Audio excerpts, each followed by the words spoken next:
रेइनकार्नेशन और स्ट्रॉन्गेस्ट एक्सोसिस्ट के एपिसोड 12 की शुरुआत में हम लोग देखते हैं सेका प्रिंसिपल के पास होता है। प्रिंसिपल सेका से चाहती है कि सेका ओपनिंग सेरेमनी में ग्रेजुएशन क्लास को रिप्रेजेंट करे। वो सेका से कहती है ये तुम्हारे लिए काफी ऑनर की बात होगी। तो अब सेका कहता है ठीक है मैं ये करूंगा। जिसके बाद हम लोग देखते हैं सेका जा रहा होता है। तभी यूकी सेका से पूछती है आपने प्रिंसिपल के ऑफर को एक्सेप्ट कर लिया, क्या ये सही रहेगा? जिस पर सेका कहता है हाँ। तब यूकी उसे कहती है लेकिन आपके ऊपर तो काफी अटेंशन आएगा। तो सेका कहते नहीं मैं ज़्यादा स्टैंड आउट नहीं करूँगा, ये तो बस एक नॉर्मल इवेंट होता है। और अब सेका कहता है मैं ये सोच रहा था कि जिस तरीके से मैं अपनी पिछली लाइफ में मरा था उसकी वजह से मैं डरपोक बन गया।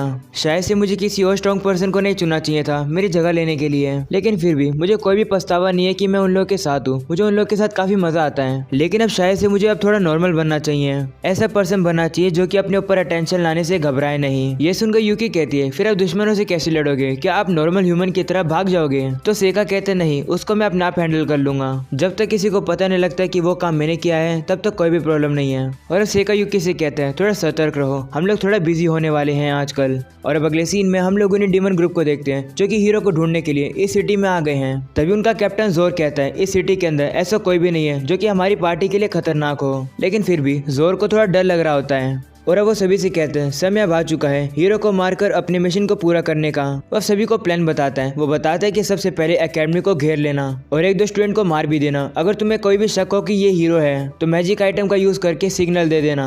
अगर हीरो फिर भी नहीं मिलता है तो भी कोई बात नहीं, इतनी तबाही को देखकर हीरो अपने आप ही बाहर आ जाएगा और हम लोग को अपने मिशन को पूरा करना होगा किसी भी हाल में, सभी डीमंस के फ्यूचर के लिए। ये सुनकर सभी लोग कहते हैं हाँ हम आपके साथ हैं। तय मुड्रेव कहता है इसी कॉन्फिडेंस में रहो, अगर हमारे पास ऐसा ही कॉन्फिडेंस होगा तो हम लोग किसी को भी हरा देंगे। ये सुनकर गलू से कहता है इसी बात को तुम 6 बार बोल चुके हो, बस करो हमें अब समझ आ गया है। तभी जोरो ने कमांड देता है शुरू हो जाओ। और अब गल अपनी टेलीपोर्टेशन पावर का यूज करके सभी लोगों को अलग अलग जगह पर टेलीपोर्ट कर देता है। वहीं पर जोर तो काफी ज्यादा श्योर होता है कि उनकी पार्टी ये कर सकती है। जिसके बाद हम लोग देखते हैं गल एकेडमी के एक जगह पर आता है। वहाँ वो देखता है कि यहाँ तो फॉग हो रखा है, लेकिन अब वो उसे इग्नोर करता है क्योंकि अब वो प्लान को चेंज नहीं कर सकता है। तभी उसे सामने से आते हुए 2 बच्चे दिखाई देते हैं। उन्हें देखकर वो उनके ऊपर काफी जोर से हमला कर देता है और अब वो जैसे ही आगे आकर उन दोनों बच्चों को देखने लगता है वो काफी ज्यादा हैरान हो जाता है। और अब एकेडमी के दूसरी जगह पर हमें फिश लेरिया और रोनी को दिखाया जाता है। वो भी फोक को देखकर काफी कंफ्यूज हो जाते हैं, लेकिन फिर भी वो उसे इग्नोर कर आगे बढ़ते हैं। वहीं फिश लेरिया रोनी से कहती है तुम हाल फिलहाल में और ज्यादा स्ट्रॉन्ग बन गए हो। तो रोनी कहते नहीं तो मैं तो चेंज नहीं हुआ हूँ, मैं तो अभी काफी कमजोर हूँ। और अब वो बताता है कि वो पहले एक बीस्ट टाइमर हुआ करता था। उसे हमेशा लगता था कि कोई भी उसे नहीं हरा सकता है, लेकिन जब वो जोर और मुड्रेव से मिला तब उसे रियलाइज हुआ कि वो तो अभी काफी कमजोर है। जिसके रोनी उसे कहते हैं तुम भी तो अपने विलेज में सबसे स्ट्रॉन्ग थी।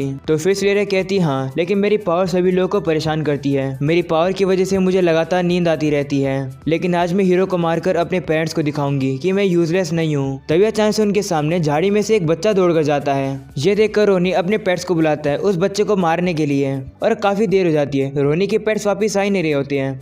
तभी थोड़ी देर बाद वो वापस आते हैं और वो रोनी के हाथ में एक चीज देकर जाते हैं। उस चीज को देखकर वो दोनों काफी हैरान हो जाते हैं। और अब अगले सीन में हम लोग मुड्रेव को देखते हैं जो कि परेशान हो जाता है क्योंकि उसे लड़ने के लिए कोई मिल ही नहीं रहा होता है। तभी अचानक से उसके ऊपर कोई चाकू से हमला कर देता है, लेकिन मुड्रेव उसे डॉज कर लेता है और कहते कौन है वहाँ, आ गया हो। तो हमें पता लगता है कि वहाँ तो मेवेल होती है जो कि अपने हाथ में काफी बड़ा वेपन रखी होती है। मेवेल को देखकर मुड्रेव उसे अपना नाम बताता है और कहता है मैं तुम्हें आज हरा कर रहूंगा। वही मेवेल को लग रहा होता है कि मुड्रेव को तो मर्चेंट एसोसिएशन ने भेजा है। ये सोचकर वो मुड्रेव के ऊपर डायरेक्ट हमला कर देती है। वही मुड्रेव भी अपने वेपन का यूज करके मेवेल को पीछे धकेल देता है और वो मेवेल के ऊपर काफी जोर से अपने वेपन को मारने वाला होता है, लेकिन मेवेल उसे डॉज कर लेती है। उसे देखकर मुड्रेव उसे कहता है तुम्हारी डिफेंस स्किल तो काफी ज्यादा अच्छी है। यह सुनकर मेवेल उसके ऊपर काफी तेजी से हमला कर देती है जिसे मुड्रेव डॉज कर लेता है। मेवेल के मुंह देखकर मुड्रेव शॉक हो जाता है और कहता है ये इतने भारी वेपन को इतने आराम से कैसे हिला रही है।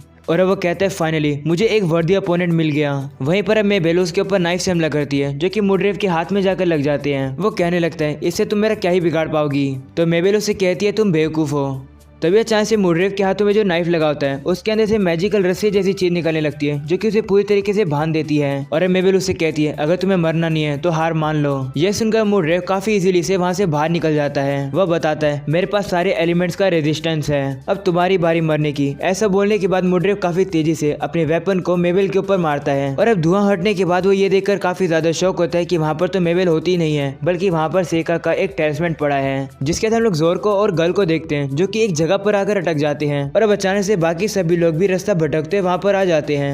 और अब जोर कहने लगता है यहाँ पर काफी अजीब हो रहा है, जब भी मैं अपनी तलवार से किसी को मार रहा हूँ तो मुझे ये टेलिस्मेंट मिल रहा है। उसे सुनकर बाकी सभी लोग भी कहते हैं हाँ हमारे साथ भी ऐसा ही हुआ है, हमें भी ये टेलिस्मेंट ही मिले हैं। ये सुनकर जोर को फीलिंग आने लगती है कि यहाँ पर कुछ गड़बड़ होने वाली है और अब वो कहते हैं सभी से हम लोग को यहाँ से भागना होगा। तभी अचानक से उन लोगों को किसी की आवाज आने लगती है। वो पीछे मुड़ते हैं तो उन्हें पता लगता है कि ऊपर तो सेका बैठा होता है जो कि एक पोयम गा रहा है। और सेका उन लोगों से कहते हैं क्या तुम लोगों ने नोटिस नहीं किया जितने भी लोग तुम मार रहे थे वो सारे मेरे शिकिगामी थे। ये सुनकर जोर अपनी आंखों का यूज करता है सेका की पावर देखने के लिए। वो सेका की पावर देखने के बाद इतना ज्यादा शौक होता है कि वो कुछ बोल ही नहीं पा रहा होता है। वही सेका मुड्रेव से कहता है वैसे जिस लड़की से तुम लड़ रहे थे वो असली थी, क्या वो स्ट्रॉन्ग थी?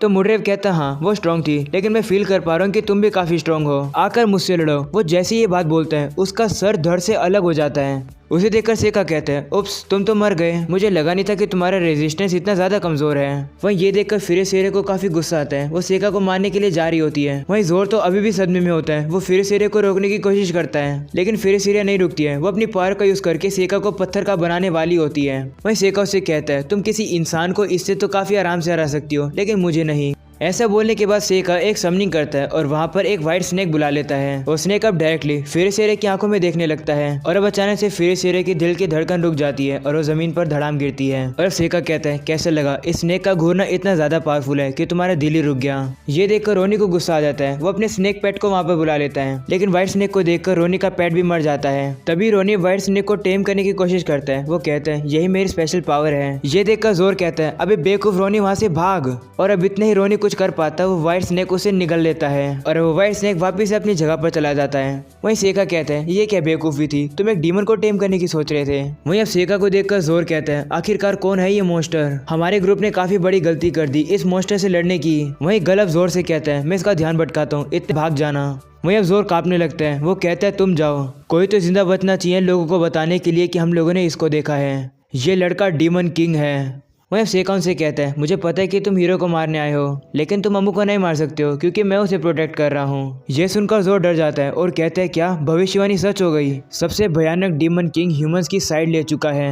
वहीं अब हम लोग सेका को देखते हैं जो कि अपनी पावर का यूज करके उन लोगों को खत्म करने वाला होता है। वहीं जोर से बचने के लिए काफी पावरफुल डिफेंसिव वॉल लगा देता है लेकिन वो सेका के अटैक को बिल्कुल भी नहीं रोक पाता है और जोर वहीं पर खत्म हो जाता है। वहीं जोर के कहने पर गाल टेलीपोर्ट मैजिक का यूज करके वहां से भाग जाता है। वो भागते भागते सोचता है क्या वो लड़का सही में डीमन किंग है। तभी अचानक से गाल देखता है कि उसके चेस्ट पर तो एक कट बना हुआ है और इसी के साथ वो मर जाता है। ये कहते हुए कि आखिरकार वो डीमन किंग है कौन, जिसके तुम्हें पता लगता है कि गाल के चेस्ट पर तो वो निशान सेका ने बनाया था। तभी अचानक से वहाँ पर मेबेल आ जाती है। वो सेका से पूछती है आखिरकार वो डीमन कहाँ गया जो कि मर्चेंट एसोसिएशन से आया था। तो सेका उसे कहते कि वो तुम्हें मारने नहीं आया था बल्कि वो अम्मू को मारने आया था। ये सुनकर मेबेल कहती है अगर ऐसी बात है तो हमें उसे हराना होगा। तो सेका उसे कहते उसकी चिंता मत करो, मैंने उसे हरा दिया है और इस बात को एक सीक्रेट रखना, किसी को ही मत बताना। और अब अगले सीन में हमें एकेडमी का सीन दिखाया जाता है जहाँ पर सभी बच्चे इकट्ठे होकर खाना खा रहे हैं। वहीं सेका भी रेडी हो रहा होता है क्योंकि आज उसे अपनी स्पीच देनी है। तभी अचानक से हम लोग देखते हैं वहाँ पर कुछ नाइट्स आ जाते हैं। वहीं एक नाइट कहता है क्या यहाँ पर कोई अम्मू नाम की लड़की है। ये सुनकर अम्मू कहती है हाँ मैं ही हूँ अम्मू, क्या हुआ। और अब वो नाइट अम्मू के पास आ जाते हैं और उससे कहते हैं तुमने एम्पायर के खिलाफ क्राइम किया है डीमन एमिसरीज को मार के, जो कि एकेडमी को विजिट करने आए थे। यह सुनकर अम्मू को कुछ भी समझ नहीं आता है। वो उनसे कहती है तुम्हें क्या कह रहे हो। वहीं अब वो नाइट बाकी नाइट से कहता है अम्मू को अरेस्ट कर लो। यह सुनकर तो सेका भी अब काफ़ी ज़्यादा शौक हो जाता है और इसी के साथ हो जाता है एपिसोड 12 यहीं पर ख़त्म।